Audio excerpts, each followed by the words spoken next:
नमस्कार दोस्तों, स्वागत है आपका मेरे चैनल सनातनी हिंदू व्रत कथा में। आज हम जानेंगे सोमवार की व्रत कथा के बारे में। हमारे देवों के देव महादेव बहुत ही भोले माने जाते हैं, इसलिए उन्हें भोलेनाथ भी कहा जाता है। ऐसी मान्यता है कि भगवान शंकर को प्रसन्न करने के लिए किसी भी तरह के विशेष पूजन की आवश्यकता नहीं होती, क्योंकि वह तो भोले हैं और भक्त के मन से की गई क्षणिक मात्र की भक्ति से ही वह प्रसन्न हो जाते हैं। अगर आप भी शिव जी की भक्ति और कृपा पाने के लिए सोमवार का व्रत करते हैं तो इस कथा का अवश्य पाठ करें। एक बार किसी एक नगर में एक साहूकार रहता था। उसके घर में धन की कोई कमी नहीं थी, लेकिन कोई संतान न होने के कारण वह बहुत दुखी रहता था। संतान प्राप्ति के लिए वह हर सोमवार को व्रत रखता और पूरी श्रद्धा के साथ शिव मंदिर जाकर भगवान शिव और माता पार्वती की पूजा करता था। उसकी भक्ति देखकर एक दिन माँ पार्वती प्रसन्न होकर भगवान शिव से साहूकार की मनोकामना पूर्ण करने का निवेदन किया। पार्वती जी के आग्रह पर भगवान शिव जी ने कहा, हे पार्वती, इस संसार में हर प्राणी को उसके कर्मों का फल मिलता है और उसके भाग्य में जो हो उसे भोगना ही पड़ता है।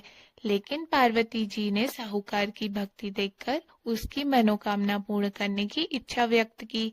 माता पार्वती के आग्रह पर शिव जी ने साहूकार को पुत्र प्राप्ति का वरदान तो दिया, लेकिन उन्होंने बताया कि यह बालक 12 वर्ष तक ही जीवित रहेगा।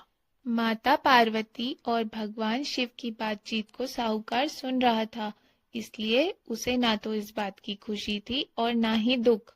वह पहले की भांति शिव जी की पूजा करता रहा। कुछ समय के बाद साहूकार की पत्नी ने एक पुत्र को जन्म दिया। जब वह बालक 11 वर्ष का हुआ तो उसे पढ़ने के लिए काशी भेज दिया गया। साहूकार ने पुत्र के मामा को बुलाकर उससे बहुत सारा धन देते हुए कहा कि तुम इस बालक को काशी विद्या प्राप्ति के लिए ले जाओ। तुम लोग रास्ते में यज्ञ कराते जाना और ब्राह्मणों को भोजन दक्षिणा देते हुए जाना।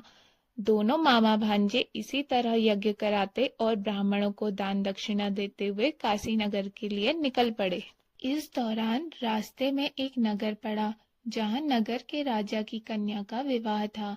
लेकिन जिस राजकुमार से उसका विवाह होने वाला था वह एक आंख से काना था। राजकुमार के पिता ने अपने पुत्र के काना होने की बात को छुपाने के लिए सोचा, क्यों ना मैं उस साहूकार के पुत्र को दूल्हा बनाकर राजकुमारी से विवाह करा दूं। विवाह के बाद इसको धन देकर विदा कर दूंगा और राजकुमारी को अपने नगर ले जाऊंगा।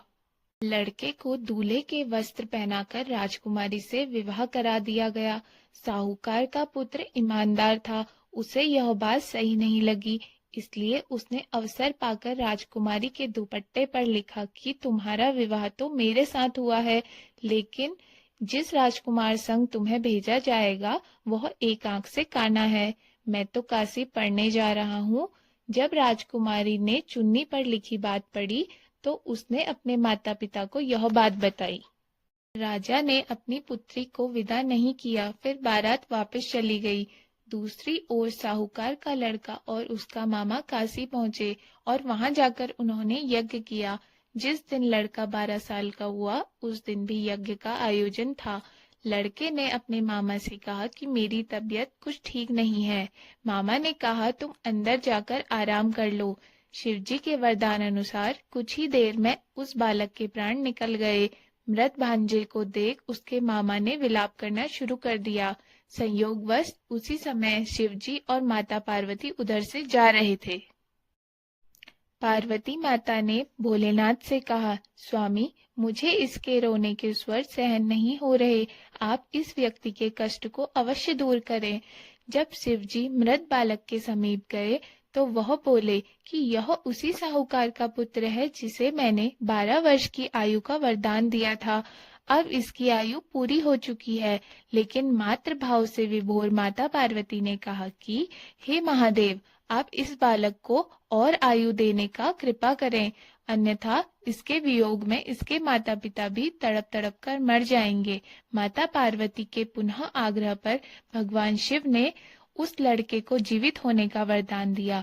शिवजी की कृपा से वह लड़का जीवित हो गया। शिक्षा पूरी करके लड़का मामा के साथ अपने नगर की ओर वापस चल दिया। दोनों चलते हुए उसी नगर में पहुंचे जहां उसका विवाह हुआ था। उस नगर में भी उन्होंने यज्ञ का आयोजन किया। उस लड़के के ससुर ने उसे पहचान लिया और महल में ले जाकर उसकी खातिरदारी की, अपनी पुत्री को विदा किया।